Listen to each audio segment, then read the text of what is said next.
ನಿಮ್ಮದು ಕೇಸು ಯಾವ್ಯಾವ IPC section ಆಗಿರೋದು ಸ್ವಲ್ಪ ಹೇಳಿ ಕೃಷ್ಣಮೂರ್ತಿ ಅವರೇ. ಯಾವ್ದು IPC ಸೆಕ್ಷನ್ ಆಗಿರೋದು? ಅದೇ ಇದು ಕೋರ್ಟಲ್ಲಿ ಹೋದಾಗ ಅಲ್ಲೇನಾಯಿತು ಅಂದರೆ ನಮ್ಮ ಲಾಯರು ಅವ್ರ ಲಾಯರುಗಳು ಏನೇನಾದರೂ ಆಯ್ತಾದ್ರೆ ಫಿಲ್ಮ್ಗಳೆಲ್ಲ ಬುಕ್ ಮಾಡ್ಕೊಬಿಟ್ಟಿದ್ದಾರೆ. ನಾವೇನು ರಿಪ್ಲೇಸಪ್ಪ ನಾವೇನು ಮಾಡೋಕ್ಕಾಗಲ್ಲ ಅಂತ ಹೇಳ್ಬಿಟ್ಟು. ನಿಮ್ಮ ಕಡೆ ಲಾಯರ್ ಹೆಸರೇನು? ಶ್ರೀನಿವಾಸ್ ಅಂತ. ಅವ್ರ ಕಡೆ ಲಾಯರು? ಅವ್ರ ಕಡೆ ಬಂದು ಸಿ ವಿ ನಾಗರಾಜ್ ಕಡೆಯವರು ಅಂತ. CV ನಾಗರಾಜ, CV ಅದೇ ಬಿಗ್ ಅಡ್ವೊಕೇಟ್ ಇದ್ದಾರೆ. ಏನು ಅವ್ರ ಹೆಸರು? CV ನಾಗೇಶ್. ನಿಮ್ಮ ಪ್ರಕರಣಕ್ಕೆ ಅವರು ಅಡ್ವೊಕೇಟ್ ಅಂತ ಹೇಳಿ ನೀನು ಏನು ಮಾಡೋಕ್ಕಾಗಲ್ಲ, ನಾವು ಹೆಲ್ಪ್ಲೆಸ್ಸಪ್ಪ ಹಂಗೆ ಹಿಂಗೆ ಅಂದ್ಬಿಟ್ಟು ನಮ್ಮ ಲಾಯರು ಕೈ ಬಿಟ್ಟು. ಅವಾಗಿಂದ ನಾವು ಎಲ್ಲೂ ಹೋಗಿಲ್ಲ, ಎತ್ತು ಇಲ್ಲ, ಏನಿಲ್ಲ. ನಮ್ಗೆ ಅಷ್ಟೊಂದು ಸೋರ್ಸ್ ಇರಲಿಲ್ಲ. ನಾವು ಡಿ ಗ್ರೂಪ್ ನೌಕರು, ಏನೂ ಮಾಡೋಕ್ಕಾಗಲಿಲ್ಲ. ದುಡ್ಡು ಕಾಸಿಲ್ಲ. ನಾವು 10 ರೂಪಾಯಿ ಖರ್ಚು ಮಾಡಿದ್ರೆ ಅವ್ನು 1000 ರೂಪಾಯಿ ಖರ್ಚು ಮಾಡ್ತಾನೆ. ಇಡೀ ಕಾರ್ಪೊರೇಷನ್ನೇ ಅವ್ನು ಕಂಟ್ರೋಲ್ ಬಿಡಿಕೊಂಡು ಇಲ್ಲ, ಆಟ ಆಡ್ತಾನೆ. ನಮ್ಗೆ ಯಾರು ಫ್ರೆಂಡ್ಸ್ಗಳು ಸಪೋರ್ಟ್ ಇಲ್ಲ, ಯಾರು ಇಲ್ಲ. ಅದಕ್ಕಾಗಿ ಆ ಥರ ಆಗಿದೆ. ಅದೇ ಥರ ಮಾಸ್ಟರ್ ಮುರಳಿಗೆ ಹೊಡೆದಿದ್ದಾರೆ. ಮಾಸ್ಟರ್ ಮುರಳಿಗೆ ಹೊಡೆದಿದ್ದು ಆ ಕೇಸನ್ನು ಇನ್ನೂ ಏನು ನಡೀತಾ ಇತ್ತು. ಅದು ರಿಪೋರ್ಟ್ ಹಾಕಿದ್ರು. ರಿಪೋರ್ಟ್ ಹಾಕಿದ್ಮೇಲೆ ತಿರ್ಗಾ ಬಂದು ಕೋರ್ಟ್ ಡೈರೆಕ್ಷನ್ ಮೇಲೆ ಚಾರ್ಜ್ ಶೀಟ್ ಹಾಕಿದ್ರು. ಚಾರ್ಜ್ ಶೀಟ್ ಹಾಕಿದ್ಮೇಲೆ ಅವ್ನು ಸ್ಟೇ ತಂದ ಹೈಕೋರ್ಟಿಂದ ಸ್ಟೇ ತಂದಮೇಲೆ ಹೈಕೋರ್ಟಿಂದ ಸಿವಿಲ್ ಕೋರ್ಟ್ ಬಂದು ಅವ್ರೇನು ಮಾಡಿದ್ರು, ಮತ್ತೆ ಎಂಕ್ವೈರಿಗೆ ಹಾಕಿದ್ರು. ಅವ್ರನ್ನು ತಿರ್ಗಾ ರಿಪೋರ್ಟ್ ಹಾಕ್ಬಿಟ್ಟು ರಿಪೋರ್ಟ್ ಹಾಕ್ಬಿಟ್ಟು ಕಳಿಸಿದ್ದಾರೆ ಕೋರ್ಟ್ಗೆ. ಅದ್ರ ಮೇಲೆ ಅದೇನಾಗಿದೆ ಎಷ್ಟಾಗಿದೆ ಗೊತ್ತಿಲ್ಲ. ಏನು ಇವೆಲ್ಲ ಪೊಲೀಸ್ ಎಲ್ಲ ಜಾಸ್ತಿ ಅವ್ರಿಗೆ ತುಂಬ ಲಿಬ್ರಲ್ಲು, ಲೀನಿಯೆಂಟು, ನೆಗ್ಲಿಜೆಂಟು, ಅವ್ರು ತುಂಬ ಫೇವರ್ ಮಾಡ್ತಾ ಇದ್ದಾರಲ್ಲ ಅಪೋನೆಂಟ್ಗೆ. ಯಾರಿಗೆ? ಅವನಿಗೆ. ಏನು ಮಾಡ್ತಾರೆ ಎಲ್ಲ ದುಡ್ಡು ಕಾಸು ವ್ಯವಹಾರ ಗೊತ್ತಲ್ಲ. ಇಲ್ಲಿ ಗೊತ್ತಲ್ಲ, ನಾವೇನು ಮಾಡೋಕ್ಕಾಗಲ್ಲ. ಹೋದ್ರೆ ನಮ್ಗೆ ರೆಸ್ಪಾನ್ಸಿಬಲ್ ಮಾಡ್ತೀವಿ. ಆಯಿತು ಅಂತ ಕುಂದಿಸ್ಬಿಡೋರು. 1 ಅವರ್ 2 ಅವರ್ ಕುಂತಾದ್ಮೇಲೆ ನೀನು ನಾಳೆ ಬಾ ಅನ್ನೋರು. ಯಾರು ಸಪೋರ್ಟ್ ಇಲ್ಲ. ಅವನು ಎಲ್ಲ ಕಡೆಯೂ ಸಪೋರ್ಟ್. ಈಗ ನಿಮಗೆ ಯಾರ್ಯಾರೋ ಒಬ್ಬರು ಬಂದು ನಿಮಗೆ ಸಪೋರ್ಟ್ ಮಾಡ್ತೀವಿ, ನಿಮಗೆ ಸಪೋರ್ಟ್ ಮಾಡ್ತೀವಿ,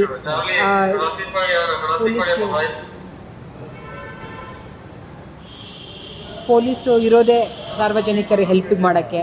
ನೀವು ಅಸಹಾಯಕರಿದ್ದೀರಾ, ನಿಮ್ಮ ಹತ್ರ ಹಣ ಇಲ್ಲ ಅಂತ ಹೇಳ್ತಾ ಇದ್ದೀರಾ. ಸೊ ನಿಮ್ಗೆ ಯಾರು ಸಪೋರ್ಟ್ ಮಾಡ್ತೀವಿ ಅಂತ ಮುಂದೆ ಬಂದರೆ ನೀವು ಫೈಟ್ ಕೊಡ್ತೀರಾ? ಯಾವುದು ನಾವು ಸಹಕಾರ ಮಾಡ್ತೀನಿ ಅಂದರೆ ನಾವು ಫೈಟ್ ಕೊಡೋದಕ್ಕೆ ನಾವು ತಯಾರಿದ್ವಿ. ಏನು ಬೇಕಾದರೂ ನಾವು ಕಾನೂನು ಚೌಕಟ್ಟಲ್ಲಿ ಹೋರಾಡೋಕ್ಕೆ ನಾವು ಸಿದ್ಧ. ಹಣದ ಒಂದು ವ್ಯವಸ್ಥೆ ಇಲ್ಲ ನಿಮಗೆ.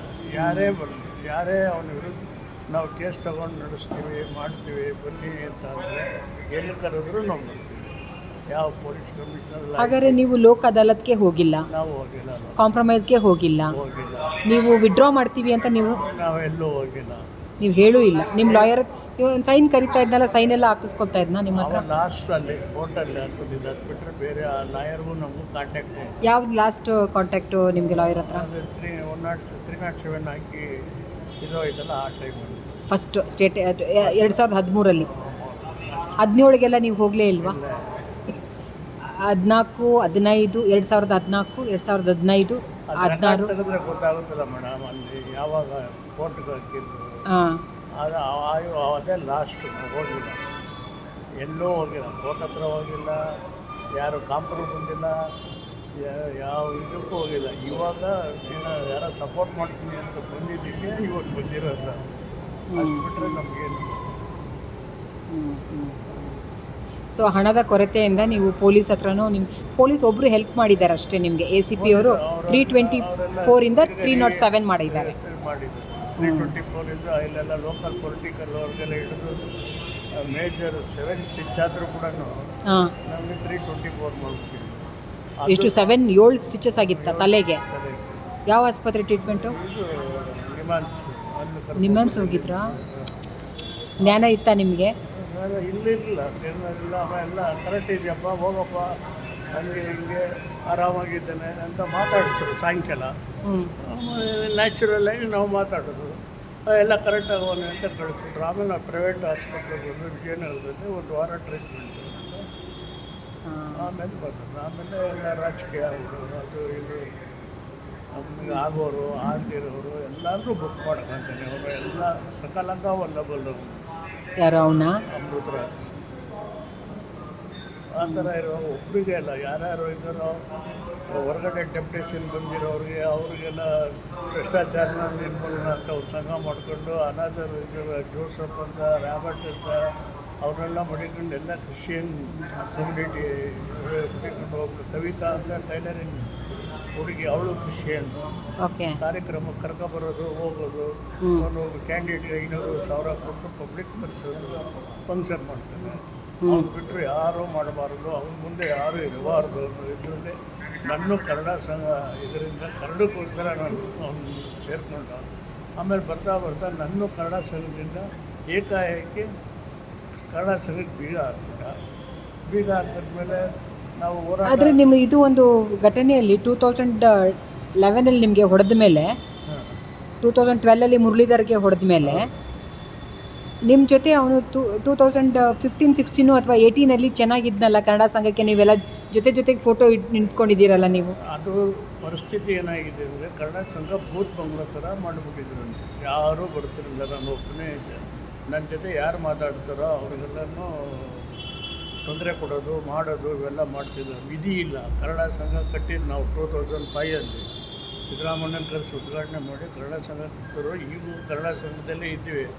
ಅದರ ರೆಕಾರ್ಡ್ ಪ್ರಕಾರವಾಗಿ ನಮ್ಮನ್ನು ಕರೆದಿಲ್ಲ, ಮಾಡಿಲ್ಲ. ಏಕಾಏಕಿ ಬೀಗ ಹಾಕ್ಬಿಟ್ಟು ಯಾರನ್ನೋ ಒಬ್ಬನ ಅಧ್ಯಕ್ಷ ಅಂತ ಆಚೆ ಕಡೆ ಬೋರ್ಡ್ ಹಾಕ್ಬಿಟ್ಟ. ಈಗ ಅದು ನಡ್ಕೊಂಡು ಹೋಗ್ತಾ ಇದೆ. ಆಮೇಲೆ ಜಾಯಿಂಟ್ ಅಕೌಂಟ್ ಮಾಡಿಲ್ಲ ನಾವು. ಒಂದು ಬೀಗ ಹಾಕಿದಾಗ ನೀವು ಏನೋ ಪ್ರೊಟೆಸ್ಟ್ ಮಾಡಲಿಲ್ವಾ? ನಿಮ್ಗೆ ನಮ್ಗೆ ಯಾರು ಸಪೋರ್ಟ್ ಇಲ್ಲ. ನನ್ನ ಹತ್ರ ಒಬ್ಬ P1ಗಳು ನನಗೆ ನಮಸ್ಕಾರ ಹೊಡೆದ್ರೆ ಅವ್ರದ್ದು ವಾಟ್ಸಪ್ ತೆಗೆದು ಅವರು ತೊಂದರೆ ಕೊಡೋದು, ಅವ್ರ ಜೊತೆ ಹೆಂಗೆ ಹೋಗ್ತೀಯಾ, ಏನು ಮಾಡ್ತೀಯಾ, ಅವ್ರು ಯಾರು ಮಾತಾಡಿಸ್ಬಾರ್ದು. ಆಮೇಲೆ ಅದಕ್ಕೆ ಸಂಘಕ್ಕೆ ಹಣ, ದುಡ್ಡು, ಖಾತೆ ಎಲ್ಲ ಏನು ಮಾಡಿದ್ರಿ? ಕನ್ನಡ ಸಂಘಕ್ಕೆ ಹಣ, ಖಾತೆ ಎಲ್ಲ ಏನು ಮಾಡಿದ್ರಿ? ಅವನೇನು ಮಾಡಿದ್ದ? ಅವನು ಏನೂ ಮಾಡಿಲ್ಲ.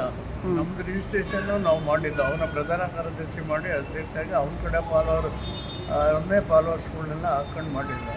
ಏಕಾಏಕಿ ಯಾರೂ ನನ್ನ ಹತ್ರ ಮಾತಾಡೋದು ಬಿಟ್ಬಿಟ್ರು, ಮೀಟಿಂಗ್ ಕರೆಯೋದು ಬಿಟ್ಬಿಟ್ರು. ಫಂಕ್ಷನಲ್ಲಿ ಮಾತ್ರ ಅಧ್ಯಕ್ಷ. ಅಲ್ಲಿ ರಾಜ್ಕುಮಾರ್ ಪುತ್ಳಿ ಮಾಡಿಸಿರೋದು ನಾನೇ, ಪುನೀತ್ ರಾಜ್ಕುಮಾರ್ದು ಮಾಡಿಸಿದ್ದು ನಾನೇ, ಪಾರ್ಕ್ ಮಾಡಿಸಿದ್ದು ನಾನೇ. ಅಲ್ಲಿ ಎಲ್ಲ ನಾನು ಮಾಡಿಸಾದ್ಮೇಲೆ ಎಲ್ಲ ಆದಮೇಲೆ ನನ್ನ ಕೈ ಬಿಟ್ಬಿಟ್ಟ.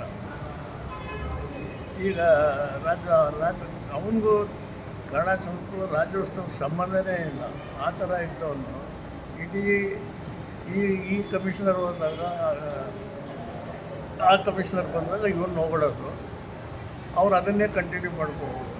ಅವ್ರಿಗೇನು ಗೊತ್ತಿದೆ, ಹೊರಗಡೆ AS ಆಫೀಸರು ಬರೋರಿಗೆ ಏನೋ ಸಂಘದ ಲೀಡರು ಏನೋ ಬಿಟ್ಟಿದ್ದಾರೆ. ಆಮೇಲೆ ಆ ಸಂಘ ಇರೋದು ಈಗ ರನ್ನಿಂಗ್ ಸಂಘನೇ ಇಲ್ಲ. ಅಲ್ಲಿ ಹೆಡ್ ಆಫೀಸಲ್ಲಿ ಲಕ್ಷಾಂತರ ರೂಪಾಯಿ ಖರ್ಚು ಮಾಡಿ ಕಟ್ಟಿದ್ದಾರೆ. ಅವನು ಇನ್ನೊಂದು ತಪ್ಪಂಗಿ ನಗರದಲ್ಲಿ ಒಂದು ರೂಮ್ ಬಾಡಿಗೆಗೆ ತೊಗೊಂಡು ರಿಮೈಂಡ್ ರೂಮ್ ಅಂತ ಮಾಡ್ಕೊಂಡಿದ್ದಾರೆ. ಯಾವ ಎಂಪ್ಲಾಯೀಸು ಸಂಘಕ್ಕೆ ಹೋಗಿಲ್ಲ, ಎಲ್ಲ ಅಲ್ಲೇ ಸಂಭಾಜಿರಾಮ್ ನಗರದಲ್ಲಿ. ಫಂಕ್ಷನ್ ಮಾಡಿದಾಗ ಮಾತ್ರ ಹೆಡ್ ಆಫೀಸಿಗೆ ಬರೋದು. ಏನಾದರೂ ರಿಮೈಂಡ್ ಹೋದಾಗ ಹೆಡ್ ಆಫೀಸಿಗೆ ಬರೋದು, ಎಲ್ಲರೂ ಬರೋದು.